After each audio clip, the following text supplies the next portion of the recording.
It's a bird emergency. I'm Grant Williams. I'm your bird nerd with no special science skills, but something a bit different, something I wanted to give a bit of a try.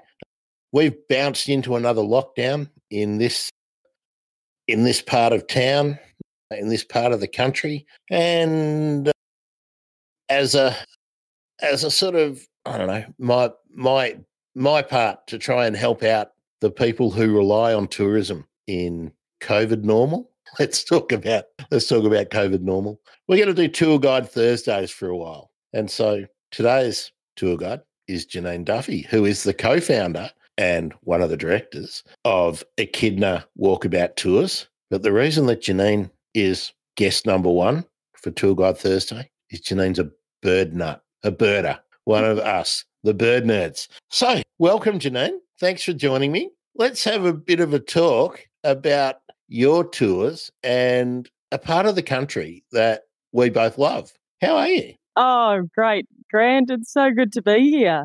Thank you for inviting me on and for this new series, Tour Guide Thursdays. How has COVID knocked you guys about? Because, well, let's do a bit of history of Echidna Walkabout Tours. When did you start? Why did you start? And what do you regard as your specialties? We started in 1992. Oh, it's a long time ago. And we actually started with an intention to get some people into places like East Gippsland to see some of, Victoria's fantastic wildlife and natural places. My partner, Roger, had worked for the Australian Conservation Foundation setting up some of those big national parks in East Gippsland. And one of the things they were talking about in the 80s was how tourism could help a lot of these towns, a lot of these regional areas survive the transition from logging.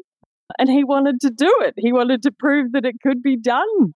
And so we did it.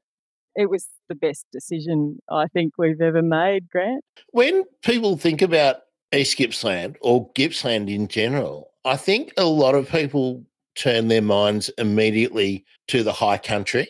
But for mine, and Wilson's Promontory, let's not forget that.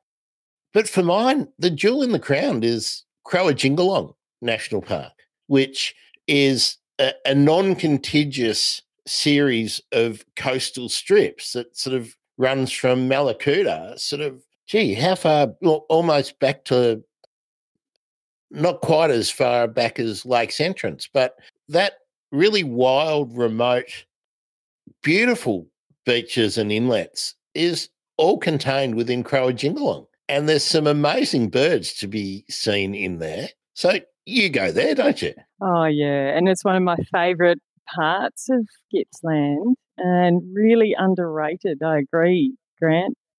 We started off leading walks along the Wilderness Coast from French's Narrows near Orbost at the Snowy River mouth, all the way along that 100 kilometres of protected coastline back in the 90s. And I'm really proud to be able to say that seeing ground parrots, seeing plovers, seeing some southern emu wrens, every day I went along there in those days.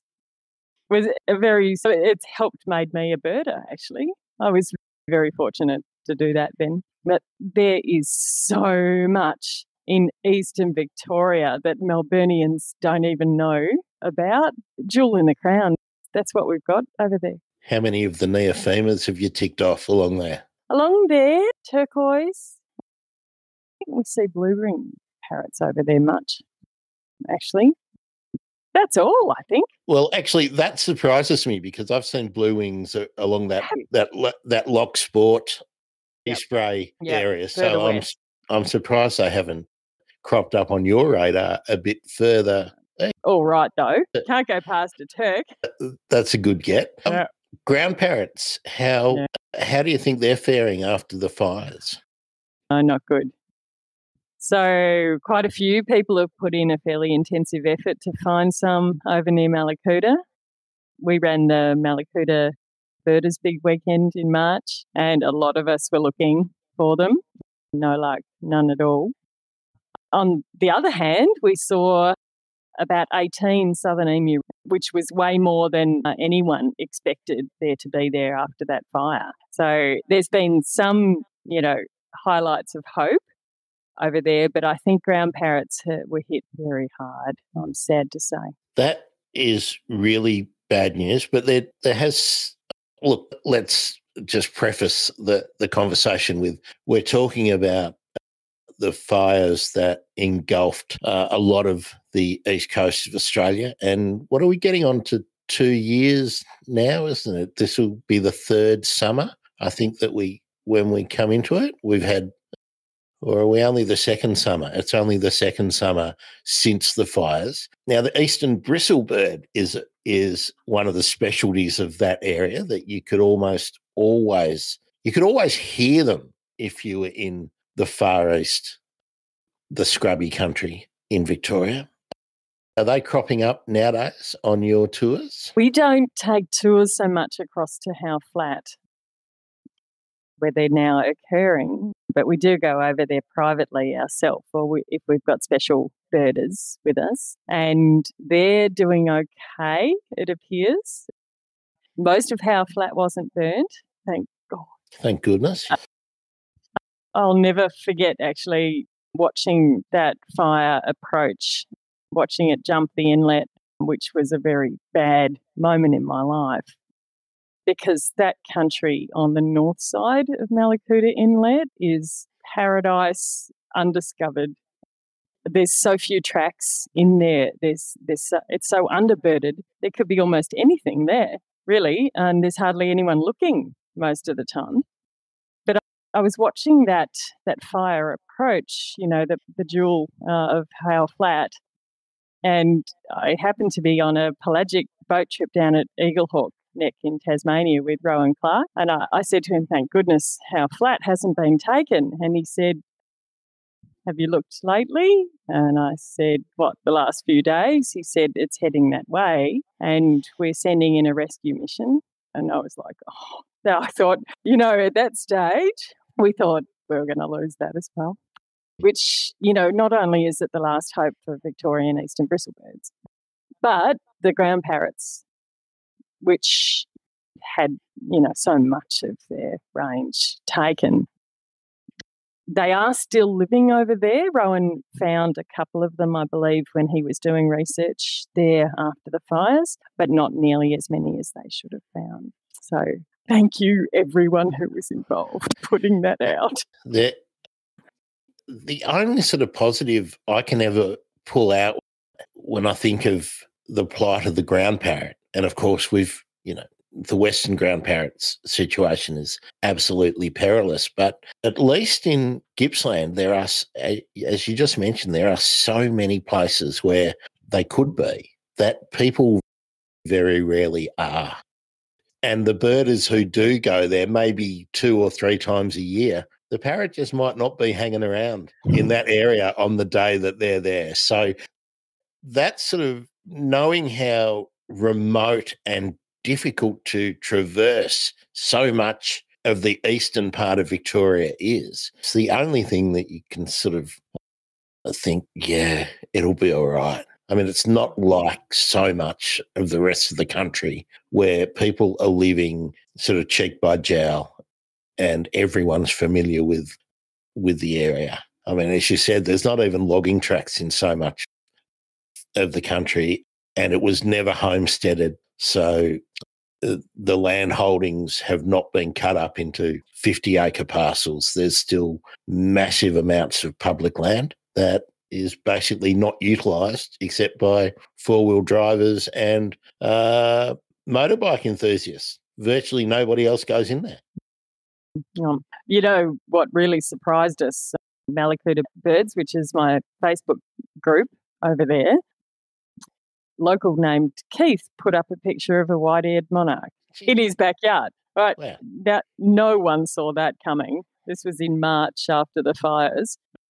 We even thought spectacled monarch might get into Malakuta eventually, but no one thought white-eared. But here was a picture, and he had a couple of pictures, said they've been here a couple of days. Well, you can imagine the birders in Melbourne who were not allowed to leave due to COVID probably steam coming out of their ears, the thought of getting over there. But it gives you some idea. We're talking about you, Dooley. I imagine there was everyone who wants it for their Vic list, including me. That's the thing, though, that let's try and find a silver lining here, is that every sort of tragedy like that is an opportunity for birds to extend their range where they may never have had to if the pressure wasn't on them. So hopefully that means that they'll stay resident in the new areas and that the populations will eventually recover in the old range. But unfortunately, with fire,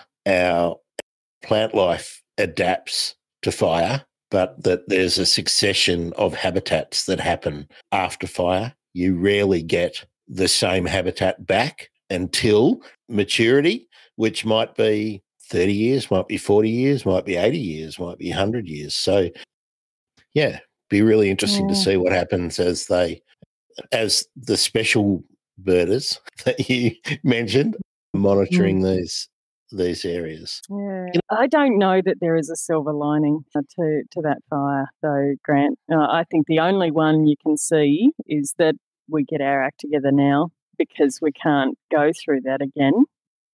I think to even talk of recovery is sugarcoating. I think there will be a form of renewal, as you say. There'll be a different sort of forest that comes back, and there will be some animals that do perhaps extend their range. But it's bad. It's changed everything about our tourism business, by the way, and that's probably a positive thing because we've lost interest in doing leisure travel for just its own sake. We do conservation travel now, and that's all we do. That's all we're interested in doing. I think we're on a very short timeline, on this planet, and we had better make the best of the potential we have with travel. What we've found is that travellers, be they local or overseas, if given the opportunity to help nature, they will take it with both hands and they will run with it. And so tour operators need to give them that opportunity.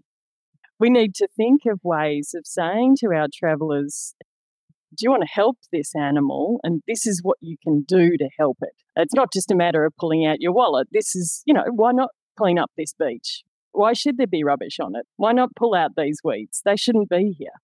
Why not submit all our sightings to eBird and iNaturalist and Bird Data? Because people are there excited to help. They want to change the way they use the planet, I think. And we have a responsibility to give them an opportunity for that.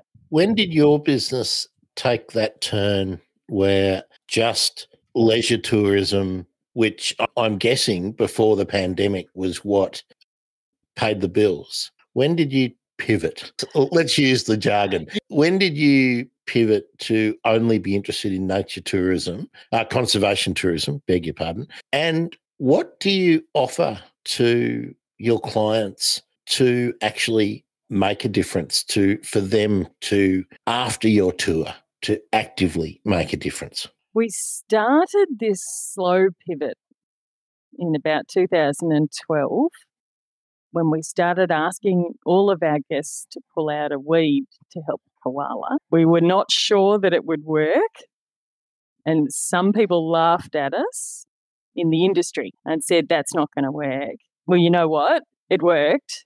People loved it. We've since pulled out 2.5 million bone seed weeds in the Yanks, and 99% of our guests are so enthusiastic about doing it, you can barely stop them. So tell me how that started. What did you do? Were you driving along on because you do a lot of koala tours, so let's let everyone in on that. That's one of your focus areas. And, of course, the stronghold for koalas nationally is Victoria. So and I use that term advisedly, stronghold is probably not a word that should be used for koalas or any of our native animals except perhaps the eastern grey kangaroo. But you're driving along, you're on a tour. What do? You know there's a place with thousands of bone seed plants. Do you just pull up and go, hey, let's go and pull up a plant. Do it for Victoria. It was a bit more organised than that.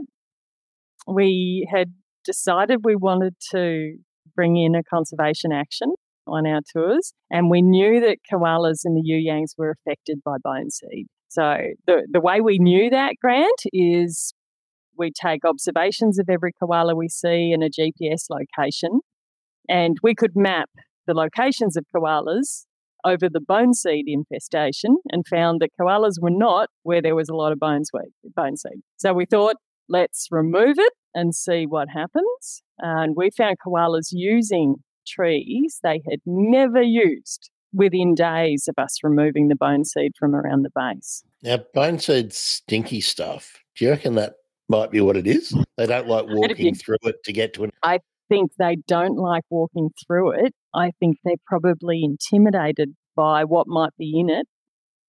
I don't think it's nutritional, but they're certainly taking water and nutrients from the trees, but that would take longer than a couple of days to benefit the tree, wouldn't it? So I think it's a physical barrier. Yeah, it's a traffic management issue. And for anyone who doesn't know, bone seed is a South African plant. It's got glossy green leaves. If you know the leaves look a little bit like that, but it's a daisy flower, but it has a fruit. It has a drupe, as I think it's a drupe, as the seeding body, which a lot of birds, certainly in the sort of urban fringes, the blackbirds and birds like that love eating it. And, of course, they poop it out. Now, but bone seed responds to fire. So anywhere where we have some burning, light burning particularly, bone seed loves it. But bone seed also loves sand dunes, loves that loose, friable soil that so much of the country is.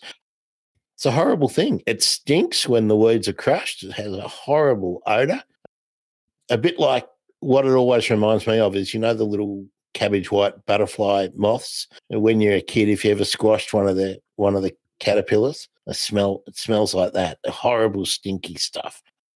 So I don't blame the koalas for not wanting to go anywhere near it. Removing the bone seed, there's always bureaucracy when you want to do anything with land management. So were you going to private land or to public land? And did you ask anyone before you got started, or did you just go, hey, look at the good stuff we've done, seeking forgiveness after having done it? We're on public land doing it in the Yuyangs Regional Park, but the park rangers there already have an adopt a block system where they encourage people to pull it out. So we knew we were on very safe ground there. But of course, we ran it past them. They were very supportive of it, a bit amazed at how much we managed to do. Our 2 blocks are enormous, but we managed to keep them clear of mature weeds now. We've cleared 120 hectares over on the eastern side, which just demonstrates that even though we're only taking out 10 people at a time on a day, a small number of people doing something very regularly, doing a little bit very often, is very powerful. In fact, I would suggest it's maybe even more powerful than getting 1,000 people there on one day, just because there's so little damage. It's the regular upkeep, so that when a seedling occurs, it gets ripped out. It's not so that it's wrist height rather than knee height, because the knee height plant, if it's missed, is then a shoulder height plant, and by then it's fruited 4 or 5 times. So, yeah, the key is to exhaust the seed bank in the soil, and the only way you can do that is to regularly attend and get them. So how big did you say those 2 blocks are? One's 120 hectares, and the other one, it wasn't as infested, but we're probably talking another 50 hectares that we've cleared. This was before COVID, so it's gotten a bit of a stranglehold again since, but we'll get it again. So don't worry, we'll be on top of it. But for me, it demonstrated to us how keen the travelling public were to help. And then, of course, we decided to take it further and push their boundaries. So we started to remove ghost nets, the fishing nets off the headland at Cape Conran. Yeah. And and now you're the first person who's ever mentioned that to me, even in conversation with seabirders. I have never heard of anyone organised going out to pick up that bloody fisherman's refuse, which is on every beach, in every pile of rocky outcrop, everywhere along the coast. Massive problem for seabirds. And it washes back out. I mean, it might be caught up in rocks when you go there and you think, oh, this is safe and it's too difficult. But you get a storm and it's going to go straight back out there. We've pulled up piles of it. It crops up in hooded plover territory, or it crops up where where the fulmar that is paying the one-off visit to the coast in New South Wales, something that's dropped in Mallacoota can easily end up in Port Stephens. It's just a matter of time. And it's not hard to do this kind of thing. You just need someone who's organised to figure out what's the best way of doing it. So we'd go in there with some big, strong scissors to cut the cable and a couple of garbage bags. And each time we went, we'd just take out about 2 garbage bags worth of the ghost net. And then a couple of years ago, we got it all. We're looking for more. It's like, we need a new project now. Done. Now, dear listener, if you're wondering why I selected this particular tour company and this particular individual to talk to, this is an idea why. That, what I always say, Janine, is that you can't do everything, but just do something. Yes. And you're the perfect example of how a very small action can have a massive impact on the environment that we are all walking through day after day, So if you're at, just say to people, if you're at the pier and you see a bundle of twine all just sitting there and someone's left their refuse behind because they got frustrated because their line got tangled, just pick it up and go and put it in the bin. Or better still, I wouldn't put it in the bin at the pier. I would take it home and put it in your bin so you know that it's not going to be blown out of the bin if a dog knocks it over next to the beach. I would take it as far away from the beach as you can to dispose of it. But these are just little things. That's right. That really is right. And when people are traveling, their mind is very open to new ideas. And that's why we travel. I think the sort of traveller who wants to experience a new place, wants to see things anew. And this is a time when you can introduce a concept to someone, and doing it is way better than talking about it, but you just do it. And we have a great old laugh. And usually it was accompanied by some alcohol and some nibbles as a celebration afterwards, because it was always held just before sundown at Cape Conran. And so it just becomes a bit of a highlight of the day. Why not? Why not indeed? Why not indeed? Should be a condition of your permit to operate if you're going into public lands that you do something like this, I reckon. I mean, because we know that the Parks Department massively underfunded. They can't do all the work they're charged with. And in terms of a priority, painting the toilets tends to be more important than actually picking up fishing line off the coast. And I totally get why. I totally get why the priorities are the way they are, but we need more. And that's it.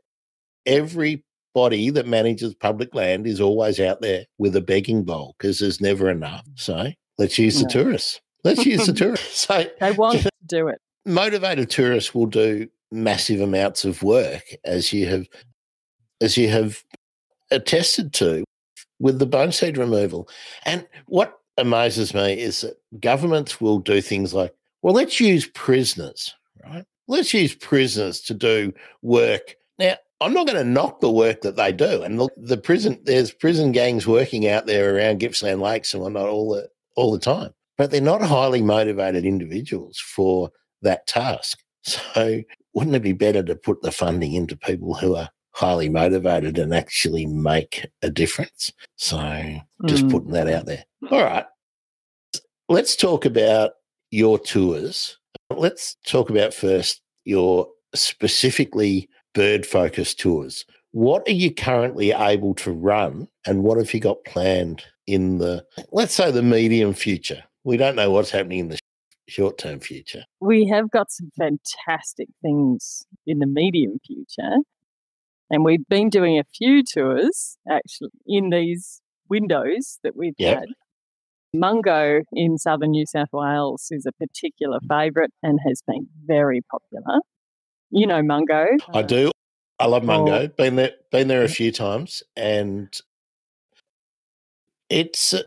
I've been there once. The first time I went was a school tour, so that was very structured, and we didn't see much. But the next time I went on my own, and Mungo is a challenging place to be on your own when you spend a fair bit of time, because it gets you, it gets into you, and it's hard work if you go there in the warmer months. It's very hard. Oh, yes. When do we have our long holidays in this? Yeah. So we don't do tours at that time of year. I've been there in the height of summer, and it's a really different experience than going there in the cooler months. But it's still an amazing place. We have seen some birds there. That's what I want you to tell me about, because I bet I didn't see a fraction of what you saw, just simply because of the heat. Yeah, it's hard. We do it a bit like they do it in Africa, in that we go out very early in the morning, and even in the cooler months, it's still the best time for a lot of bird activity. And then we come back and have a relaxing lunch at the lodge, and then go back out again in the afternoon. We've really found with the arid country, most of Australia really, the crepuscular lifestyle is so much better for birders and tourists seeing wildlife. And you just modify the day around that. I haven't got my dictionary on the desk. Oh, sorry. It's so much more of a mammal term. Crepuscular is dawn and dusk active. Sorry. It's not something I normally drop in. I don't usually pretend I know what I'm talking about if I don't know what I'm talking about. So I'm happy to be the village idiot. So there's a spot I must recommend to anyone who's going there, even if you go there without us, is take your dinner, like get toasted sandwiches or something, but take your dinner and your beer if you want it, and go to Viga's Well on the other side of the Mungo Ring Road for sunset.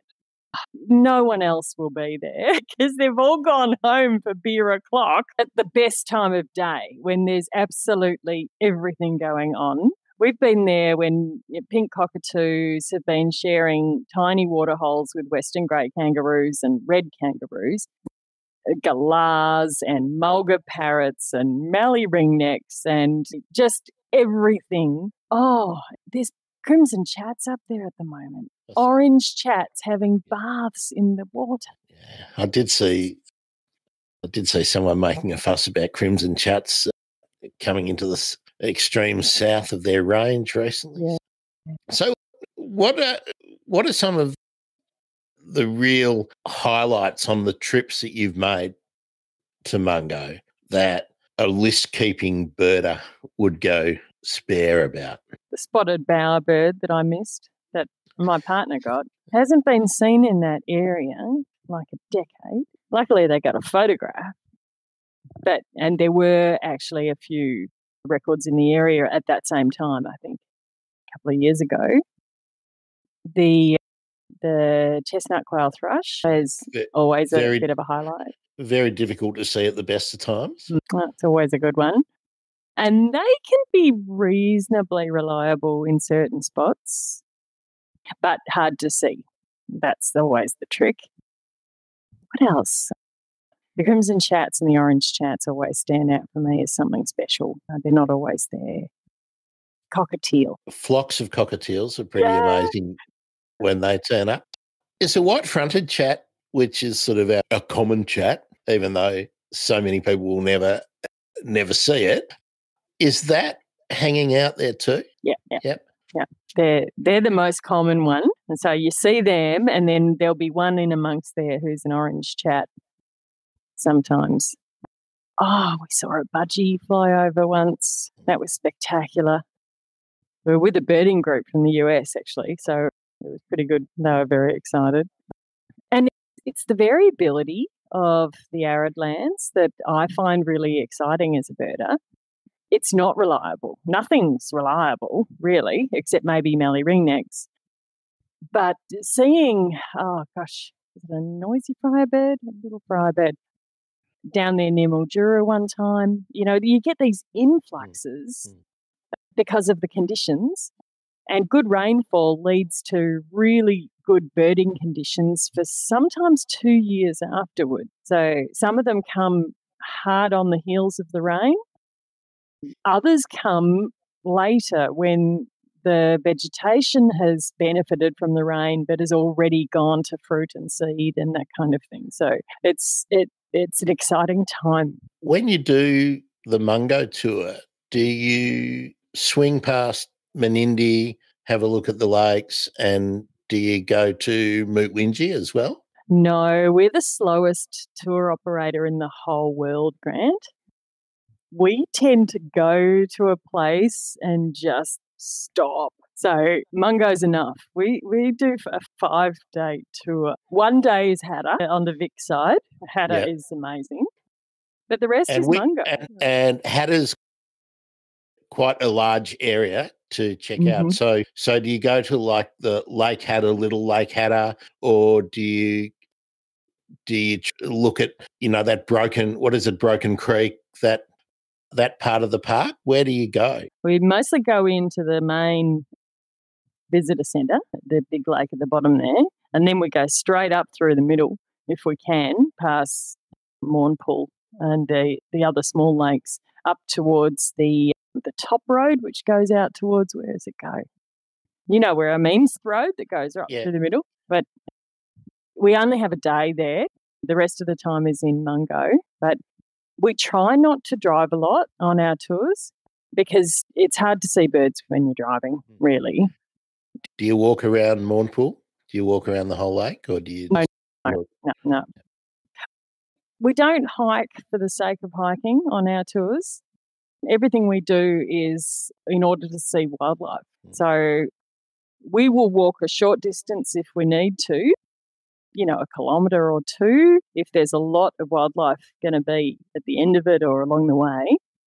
But we never do hikes for the sake of doing hikes. We don't do drives for the sake of them either. We're much more like an African safari operator. So we only go into places when there's wildlife, if there's likely to be wildlife.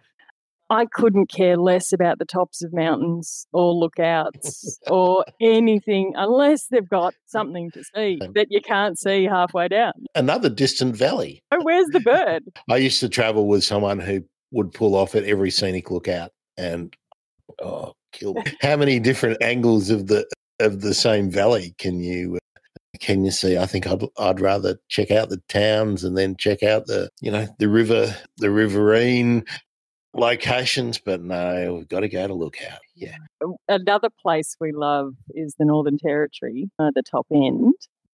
We did a fantastic tour up there for 3 weeks in the top end with a couple from the United States, just as a private tour in 2019. And I don't know if you know Mick Jerram up there. He was working with us. He's based in Katherine. Fantastic guy, amazing birder. He'd be really worth you talking to at some stage on a Thursday, Grant. Last year. So he's been very busy. Yes, I think he is very busy. I do think I sent him an email last year, probably before anyone had ever listened to any of the episodes, actually. Oh, well, now's the time. Exactly. He gave us a list of things to do on this one day. I think we made it to 2 of them. We're so slow, but we saw so much in those 2 places that we couldn't leave. 5 hours later, we're still at the same spot, and that's when we saw the big flocks of budgies after, I think it was 5 hours there. We sat down, we had coffee, we watched as the Gouldian finches came through. It's like, why would you leave? Really? No, we're slow.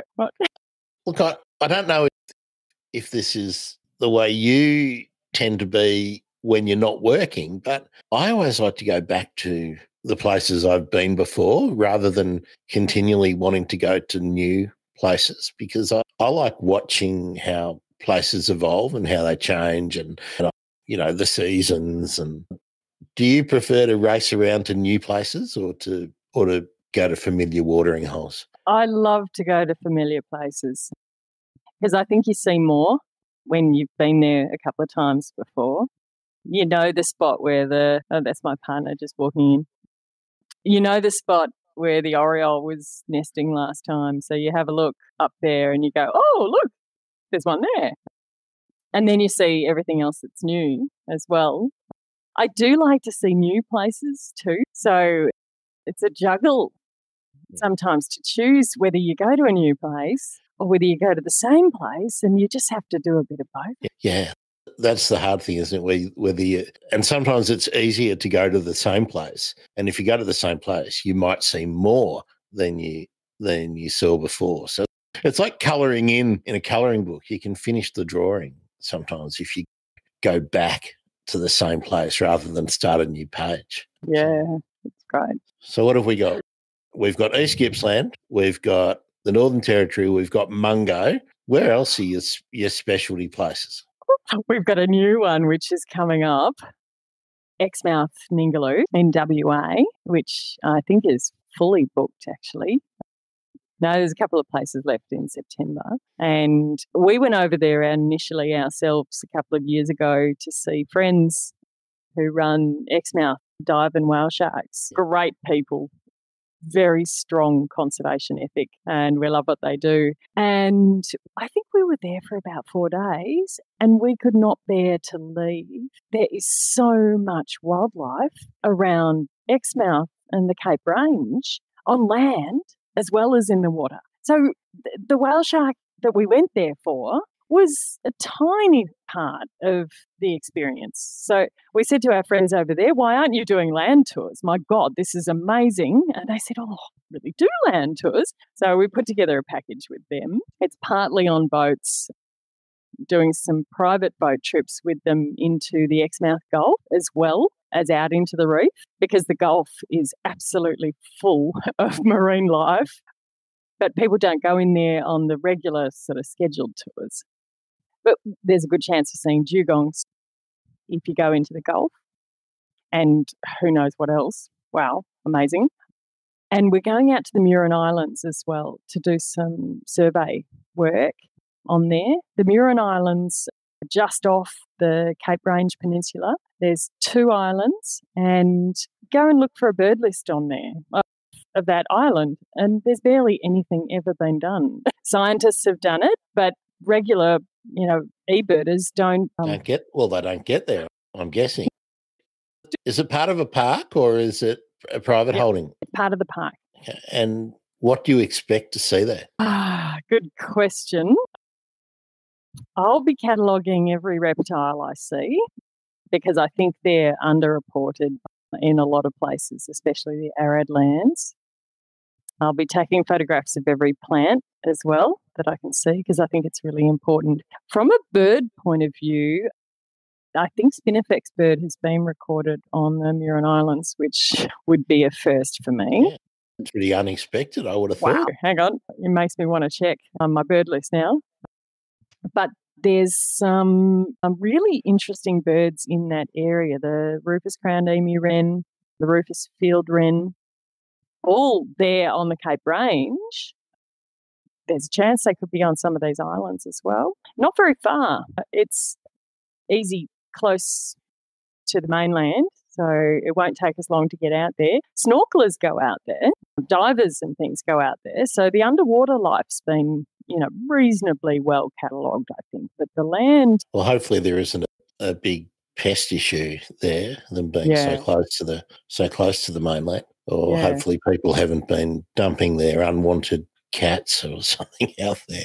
Crazy people do things like that. How far is that from the Abrolhos? Oh, fair way from the Abrolhos. Hang on a second. I can get you some of these details in fair amount of... And are we talking several hundred kilometres? Yes, from the Abrolhos. Yeah. Okay.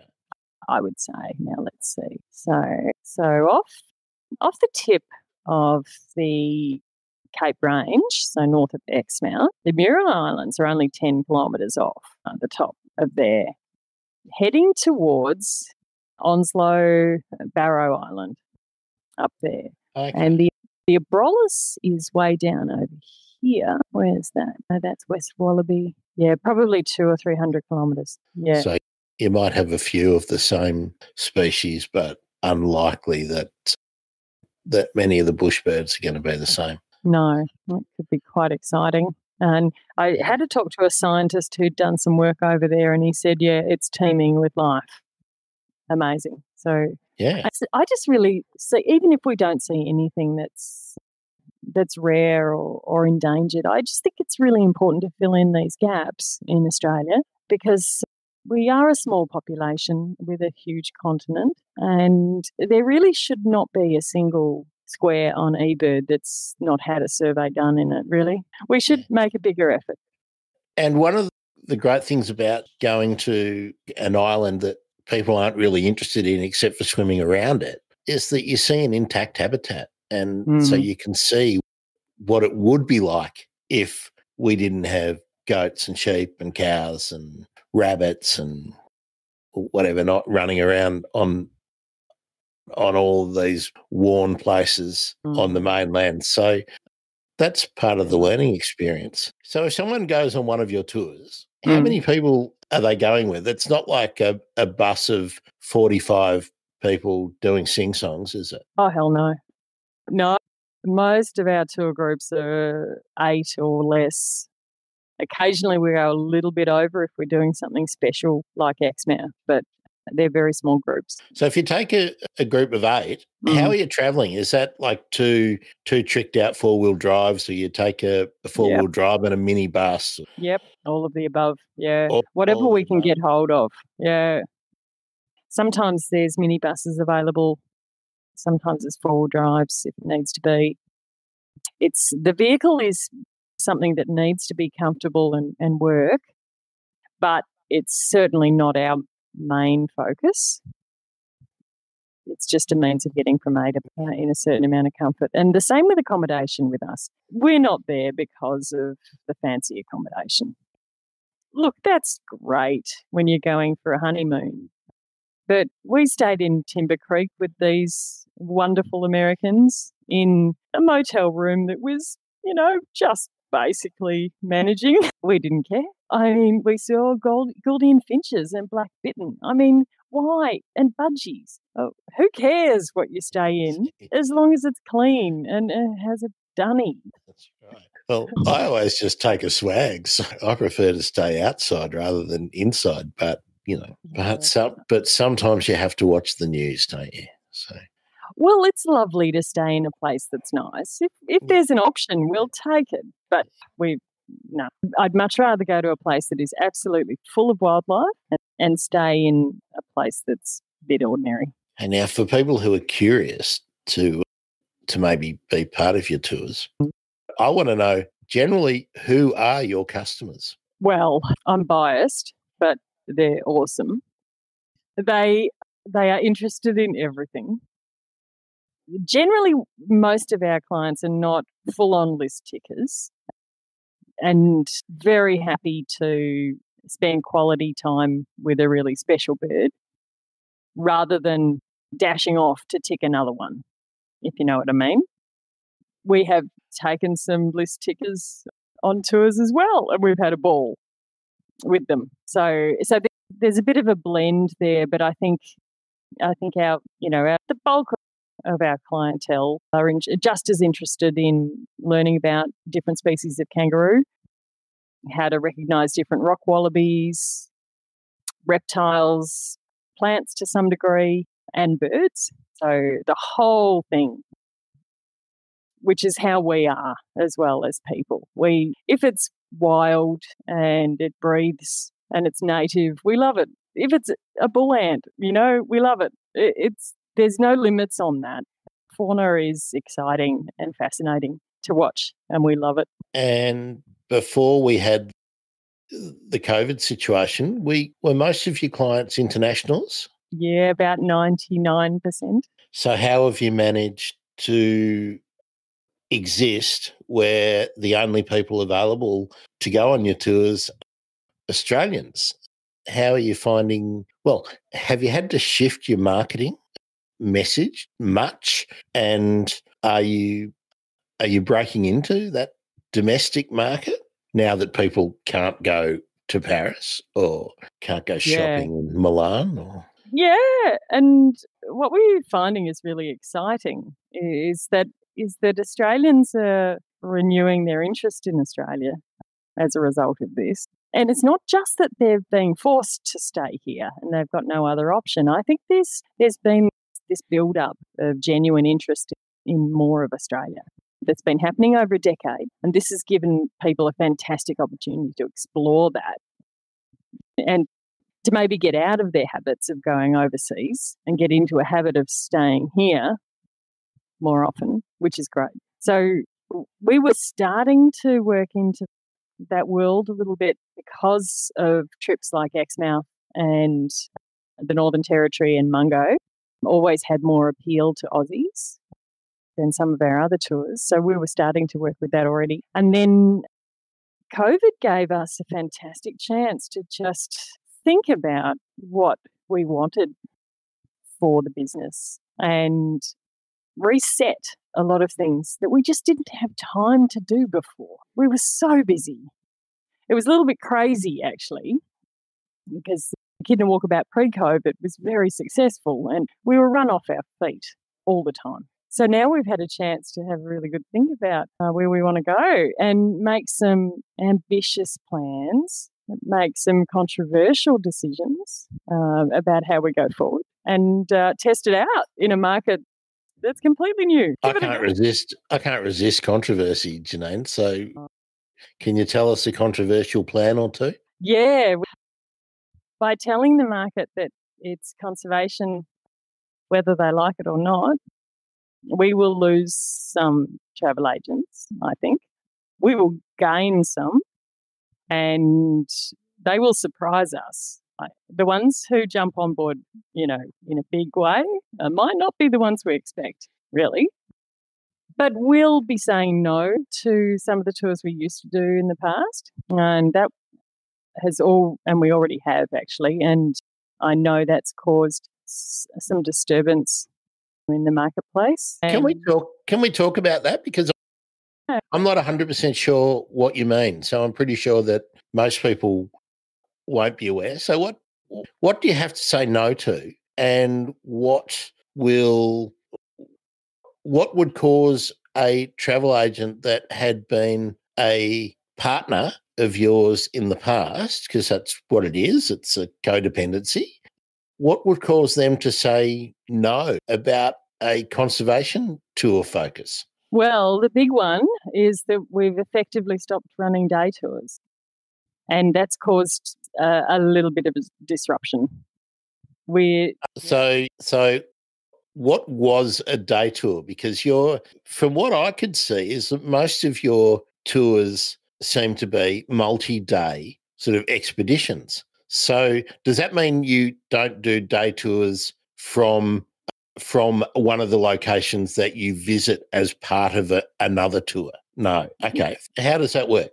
Our most popular tour before COVID was a single day tour starting and returning in Melbourne. And it went out to the west, to the Yangs, and went out to see koalas in the wild and kangaroos in the wild and lots of other wildlife as well. And it was disgracefully popular. And I'm guessing that was sold as part of a package by some other operator, so that they would do the penguins one day and then you'd do the kangaroo one, and then they'd go to a petting zoo or something on a different day. Is that? Yeah. Yeah.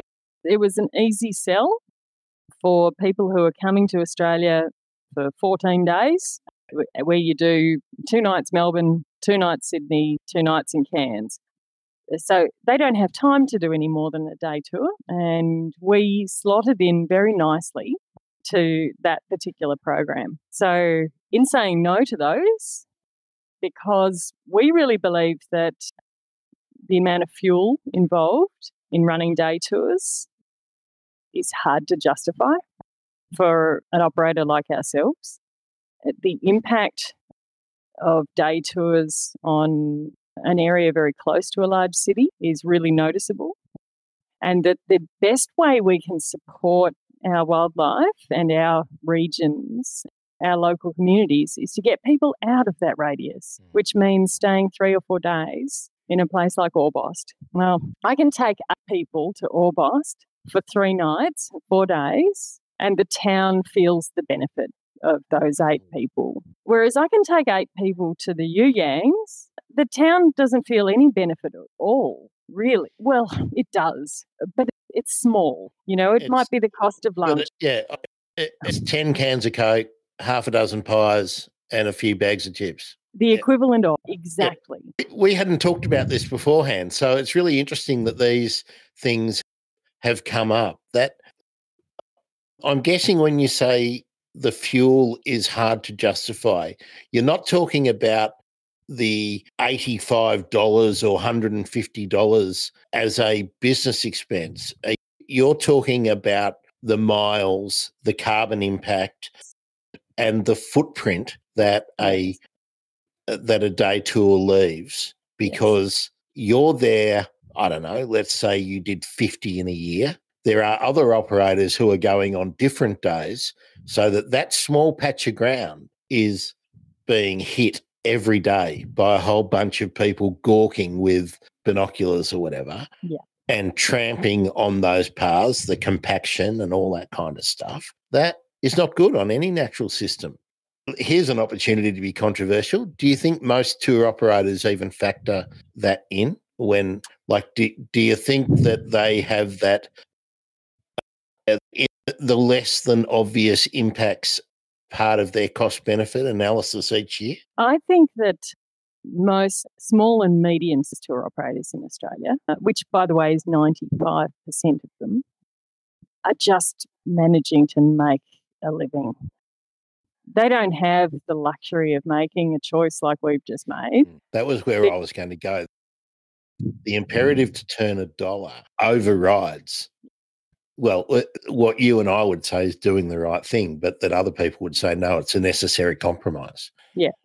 And unfortunately, the travel industry as a whole doesn't help them to make these decisions. So for so many years, Grant, I was trying to get the industry to book our extended multi-day tours. They loved us. They knew that what we did was great. They kept on telling us this. They came out on for mills to see the extended tours, loved them. Every client who went on them loved them. There was absolutely nothing standing in the way of those agents booking those multi-day tours, except that it was a tiny bit harder. It's harder and probably less profitable per more. They made more commission as well, the multi-day tours. But it was a little bit harder for their staff because they didn't run every day. And when your staff are so flat out busy that they're barely making it through their quota each day, adding a little bit of complication just really makes it hard. But that's the rub, isn't it? Like I was going to ask you who the industry is, because I think you were using the term industry, which I think of as a pretty catch-all phrase, but you were talking particularly about the travel agents, the booking agents. You weren't talking about the whole sort of ecotourism certified operators kind of industry. So we should be particular about that. But then the other word you used there, which made my ears prick up, is quota. And that's how a lot of these things work, isn't it? That it's just on bums on seats. So the only way around that is direct marketing, isn't it? Is that you need to get inbound inquiries, and I'm guessing that has helped you make the pivot because you match up with the people with the same sort of objectives, conservation objectives, the same mindset. Your ideal client is probably going to find you rather than be sent to you. Am I on the right track there? That's part of it, but it's not all of it. By removing the day tours, we've removed the easy option as well. So we don't any longer allow booking agents to take the easy option and book our day tour. So if you want to travel with us, if your clients have heard about us, the 3-day or the 4-day tour is your only option. And guess what? They will book that because it is the best option they can take. Now, not as many of them will, but that's okay. We're good with that. The other thing is to work with the media, to work with Tourism Australia and the local state bodies to grow your profile and to talk to podcasters. That's right, because I am the media. That kind of thing. Because the more well-known you are, the more people connect with you, the more likely they are to go, you know what, I think I would enjoy spending 4 days with those people. Their values align with mine. And I'm going to go to my travel agent and I'm going to say, you must book this 4-day tour with Echidna Walkabout. I won't accept anything less. And that's how we can shift the industry and still work closely with all these wonderful partners who we've been working with for so long. And when I was doing my homework on you, Janine, one of the gateways into your website is, I think it's Australian Wildlife Tours. Now, Australian Wildlife Journey. Now, that seems to be a conglomerate, a cooperative of like-minded tour businesses. Can you tell us anything about that? Is that a new thing? Because I remember the first time I went to find your website, I wasn't directed to like this all-encompassing website, but nowadays, depending on which link I click, I go to a number of tour options. Well, that's, as you say, a collection of independently owned wildlife tour operators in Australia. I set it up with a couple of really good friends in the industry who have a similar approach to running tours to we. So I still remember the phone call from Craig Wickham from Exceptional Kangaroo Island saying we should work together on something like this. I said, yes, we really should. And then Sab Lord up in the Northern Territory, Lord's Arnhem Land Safaris, he was the other founding member of that. So the idea was that all of us are independent and locally owned, and we will never have the marketing power on our own that some of the multinationals do. But a lot of people want to travel with a locally owned operator who's independent. And a lot of people know that the money you spend with a locally owned business is staying in the community that you want to help, you want to go to. So we felt that could be a wonderful thing. And also we were concerned that in Australia, the differentiation between captive wildlife viewing and wild wildlife viewing is not very clear. A big issue for me and a lot of organisations that attract a lot of dollars from both corporate partners and government sending mixed messages, like having tourists stand next to a koala with some manna gum that's been pruned off a tree and hanging there, or cuddling one. To me, that's not a conservation message. And I can't remember who I had this debate with, but I'm sure it's on one of the episodes. That tells you indirectly, because every time you have the tourism minister do an announcement, or the conservation minister, whoever it is, do an announcement standing next to someone hugging a koala, that tells us that the important thing is that there's a koala in the zoo. That's not the important thing. The important thing is you can stand under a koala in a tree in a wild place. That's the value. And yeah, I have a real issue. I don't know whether it rankles with you that it does. It really does. And it's the easy way for the government to get on air for the news every night, looking like they're doing something, but they're not doing the right thing, is my view. It does send a very strong message. It also sends a message that animal really doesn't have any rights. Yeah. And why are governments giving money to organisations like Australia Zoo? I don't have anything against Australia Zoo. Let's get that right out there. None of the private zoos, I don't have anything against them, but they're private zoos.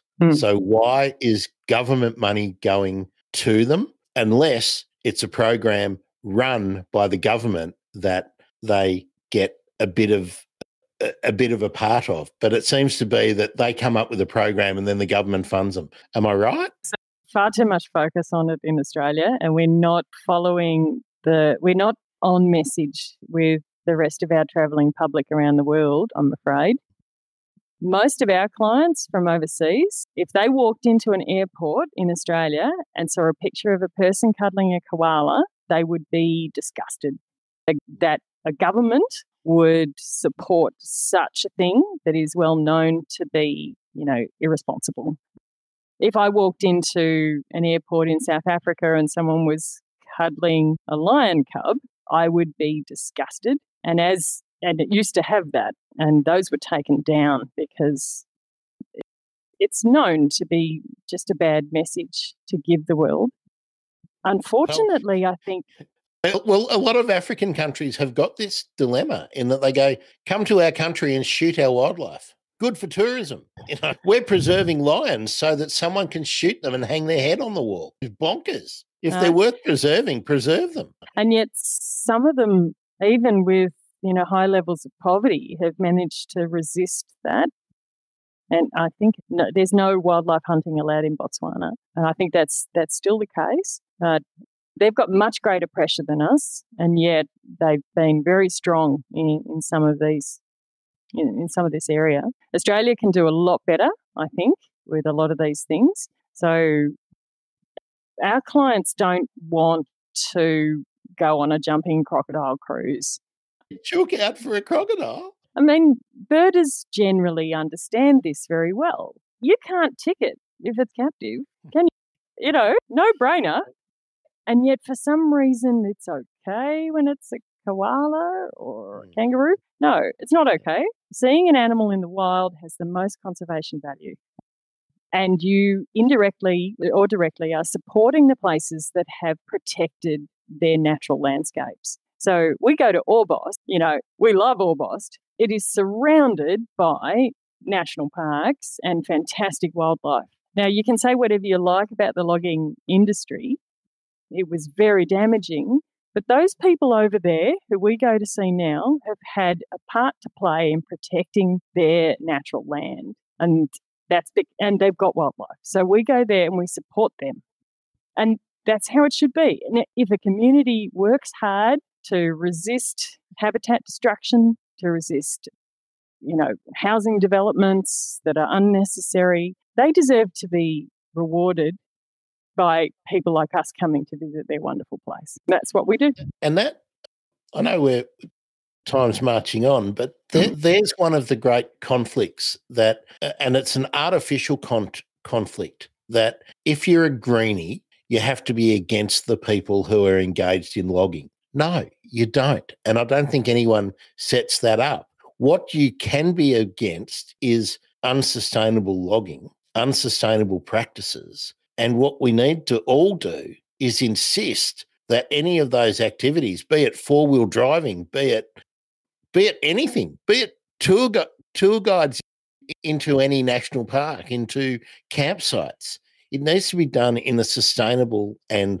light touch manner. So if there's ways to do logging where it is not wiping out critical habitat, you can do that.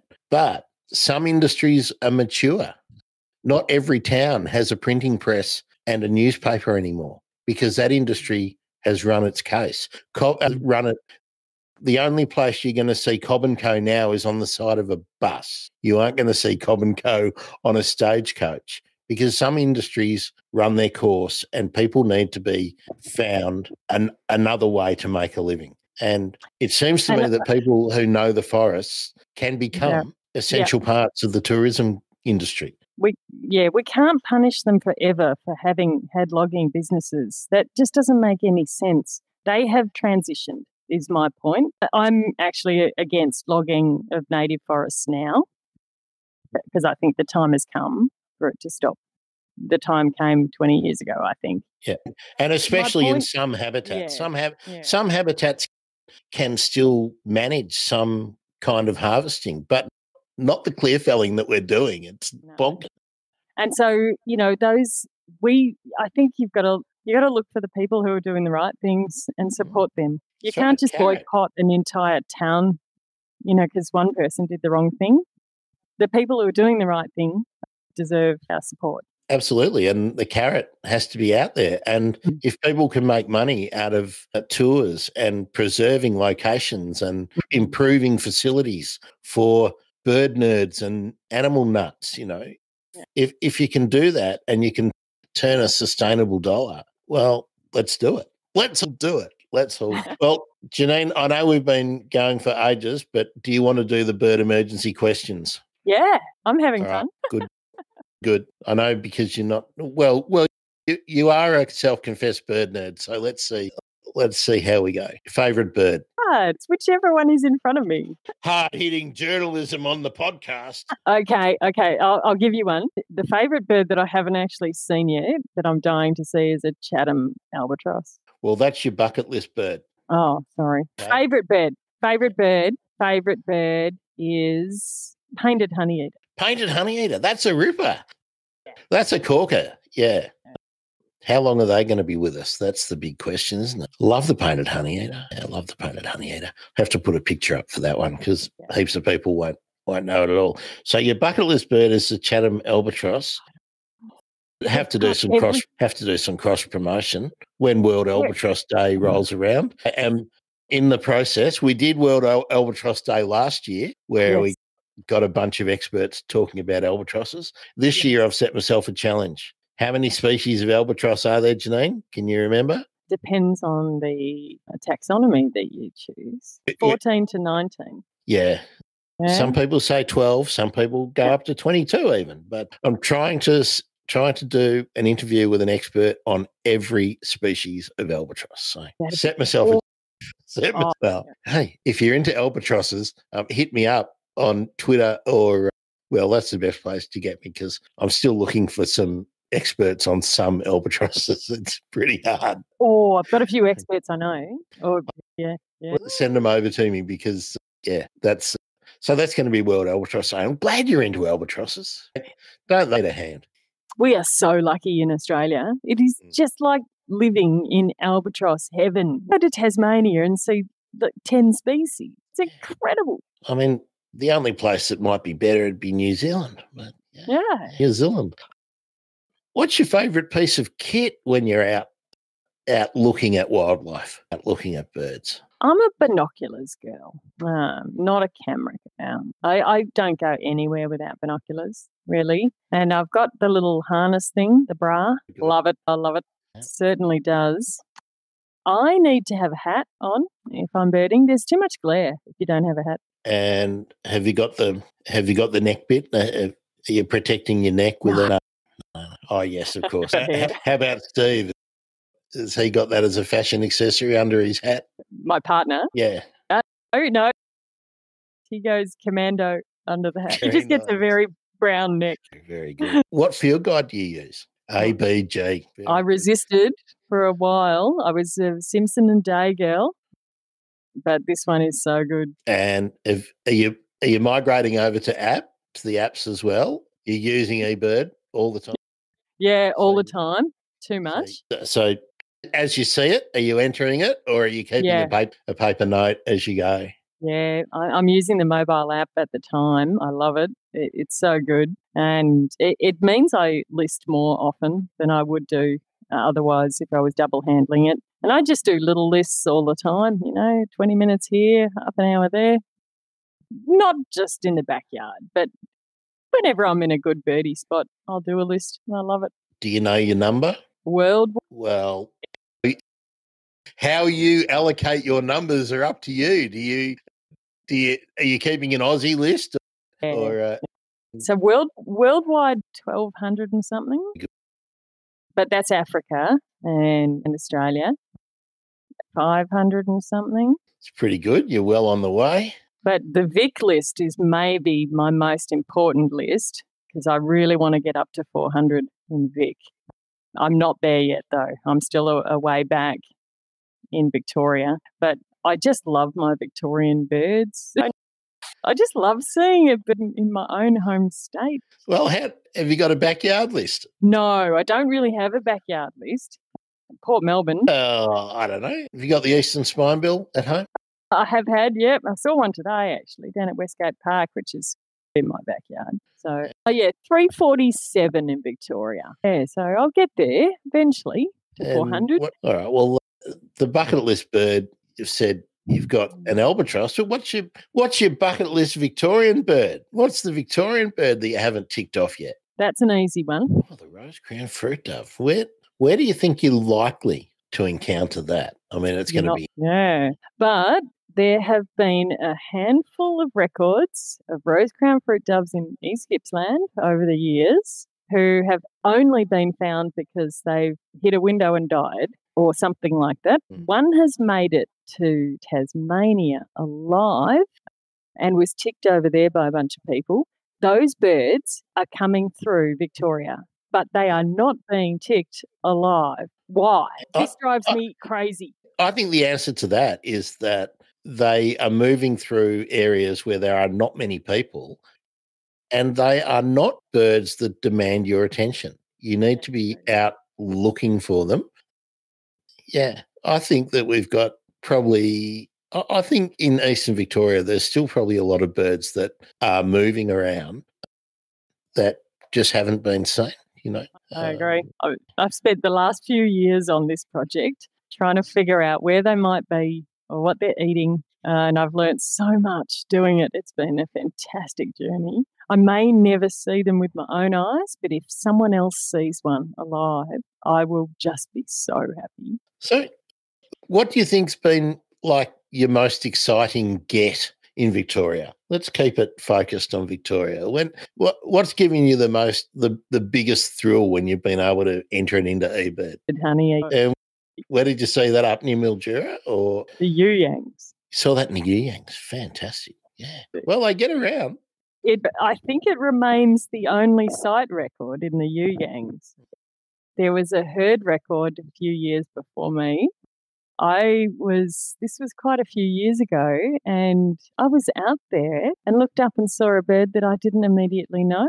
And in the Yuyangs, I know all the birds, and I was just shocked. I thought, I've seen this in the book somewhere, but what is it? So I sent a photo on Twitter, actually, to someone, and they confirmed it as a painted honeyeater. I was stoked as anything. And I mean, Grant, this was a few years ago. I wasn't as keen as I am now. And this was just a complete spin out. I was wrapped. Yeah, that's a great record. But I do think that they're probably in more localities than we expect, because they do follow the blossom. And, well, they're not a cryptic bird, but they are hard to see. I think the same thing about frybirds in Victoria, because I think everyone just thinks, no, it's a bloody wattle bird. So just see maybe I'm right, maybe I'm wrong. The only way you can tell is if you get a photo or if you record them. That's right. All right. Well, I think your bucket list location, where do you want to go that you haven't been to go and look at birds? That's easy as well. There's two. Can I have two? Yeah, you can have two buckets. You got two arms. The first is the Broome Bird Observatory, which I was planning to go to just as COVID hit. I'm gutted because I still haven't got there.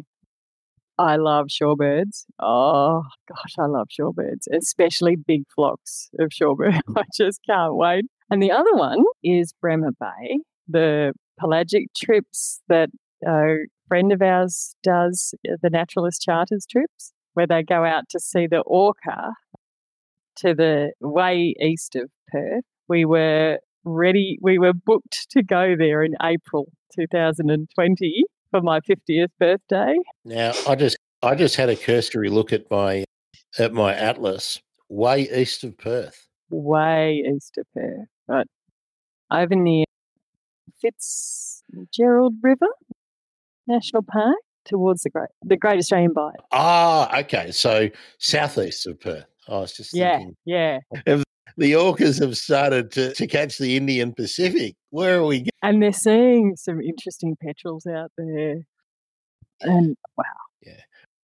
I think, again, seabirds, shorebirds, because there's comparatively so few people in the places that those birds are, that I think there's many more than that are visiting our shores than we ever know about. And who knows, on some of these remote places, maybe they're breeding. We just don't know. Oh, it's a world of discovery. What better way to discover our wonderful Australian bird life and more generally our Australian wild than hitching up with Janine. Janine, what's the best entry point for someone who wants to have a look at what you've got coming up?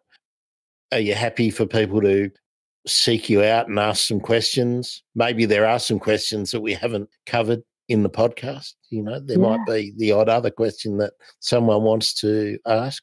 For instance, do you make damper and have sing-alongs on your... No.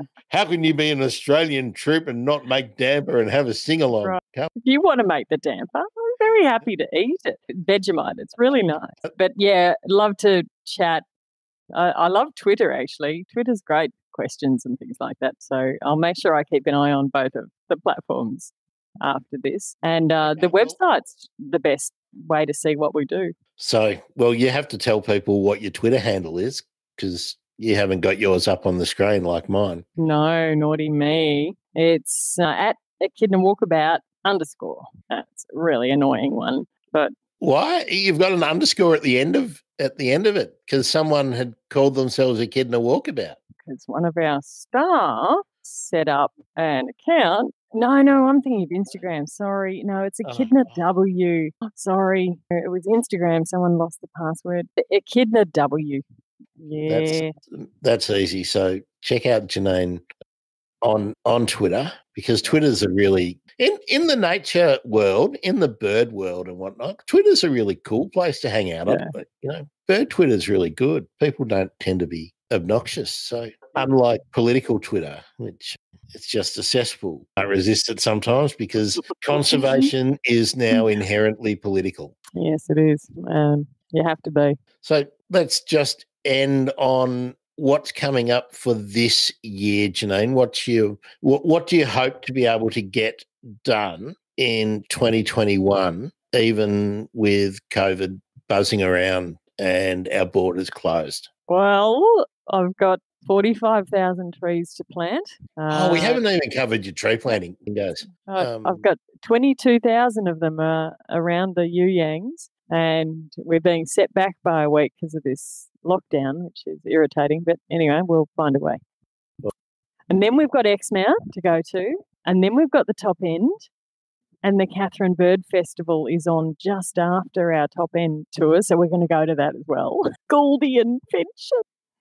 We've got a couple of Gouldian episodes about to come out tonight. Hooded parrots and so many other things. Oh my God. Magnificent. Well, birders, bird nerds, if you are contemplating a tour, now, if you're not confident that you're going to get value out of going on your own to any of those places, that's really the main, is hook up with someone who knows where to go. Got spies on the ground everywhere too, letting you know where things are. Yeah, so that's how to ensure you have a great birding holiday. If the borders open up quickly, if you're overseas, look up Janine. Of course, there's going to be links in everywhere where I get to put links, and Janine would love to hear from you. I've really enjoyed speaking to you, Janine. Thanks so much for all of this time. I hope we can talk again. Keep me updated whenever you see anything amazing or something funny happens, or you can any kind of development. Thank you. Hey, listener, this is our first Tour Guide Thursday. Tell us if you want me to keep it going or if you want me to kill it. I hope it keeps going, because we want to really expose some of the options for you if you want to get out and about, other than going to Australia Zoo. Thank you, Grant. Appreciate the opportunity, really. It was good of you. It's been a pleasure, and I'm sure there's you can tell a story. There's no doubt about that. This is the Bird Emergency. I'm Grant Williams. That's been Janine Duffy. See you later.